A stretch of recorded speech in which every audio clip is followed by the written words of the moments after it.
So Jon Snow and his relationship with both Sansa Stark and Arya Stark. These are my three favourite Starks. I'm going to start with Sansa and Jon first because they don't really have that close a relationship. Jon had a pretty good relationship with the majority of the Stark kids, but in terms of like, if we're ranking them, he was the least close to Sansa. Sansa doesn't really like to acknowledge Jon. She calls him her half-brother. She makes that distinction very clear. Sansa doesn't have much in common with Jon. They don't really have many shared interests. But Arya's a different story entirely. Book 1, A Game of Thrones. It's one of Sansa's early chapters, and she remarks that she could never understand how two sisters, born only 2 years apart, could be so different, and that it would have been easier if Arya had been a bastard like their half-brother Jon. She even looked like Jon, with the long face and brown hair of the Starks, and nothing of their lady mother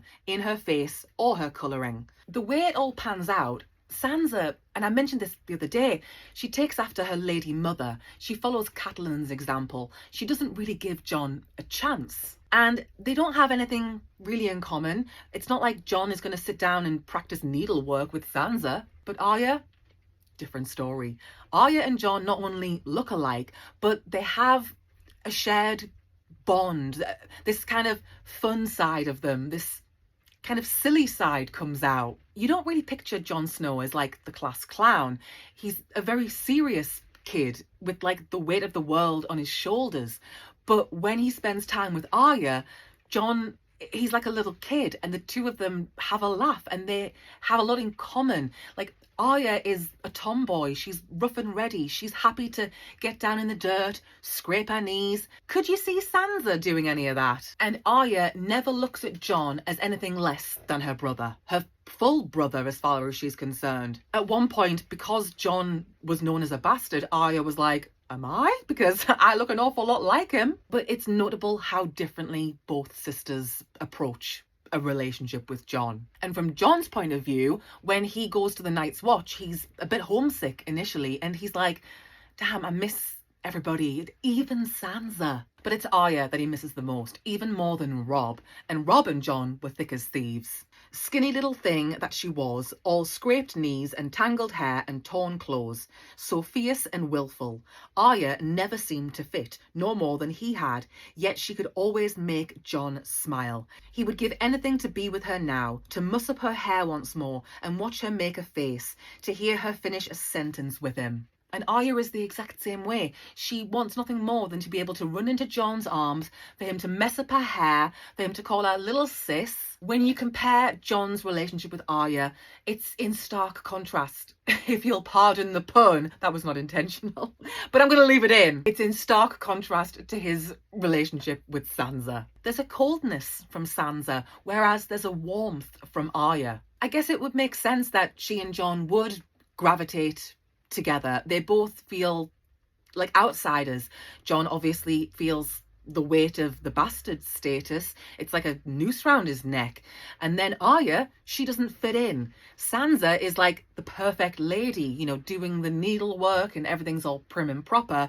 And Arya is not interested in any of that. She's the one wanting to roughhouse with the lads. It's like Jon and Arya are kindred spirits. And obviously I can't do this video without mentioning Needle, the sword that Jon gives to Arya. Well, firstly, he doesn't give Sansa a present, and I understand why. And he says to Arya, you know, learn, practice, get good at this. He's saying to her, I know you can do this. Because Arya is so headstrong, always has been. She's always going to march to the beat of her own drum. And Jon knows there's no harnessing that side of her. That's just who she is. So, you know, if you can't beat him, join him. And so he's preparing her. He's like, okay, this is how you want to live your life. You need to be good at this. And here's your first sword. And the name in and of itself, Needle, that's an inside joke between Jon and Arya, because they know Arya hates needlework and Sansa just wouldn't get it. And when Jon gives Arya Needle, it's a parting gift, because Jon does not know when or if he will ever see Arya again. Like, it's not as though he can just pop down to Winterfell on a weekend, but he knows that, okay, she's going to be the way she is. So let's make her the best version of herself. And he says, you've got to train, you've got to get good. And when Jon is making that journey up to Castle Black, he's remembering Arya. It's like her laugh, it's getting him through this journey. I feel bad for Sansa because she could have had a relationship with Jon, but she never really gave him much of a chance.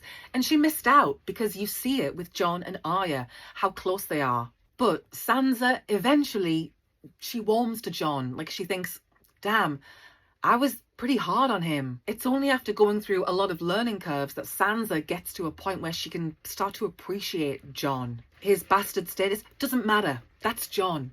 She's known him all her life. It's Sansa getting a glimpse into the dynamic of Jon and Arya, and I'm glad that she eventually comes around to Jon. They might not have a ton in common.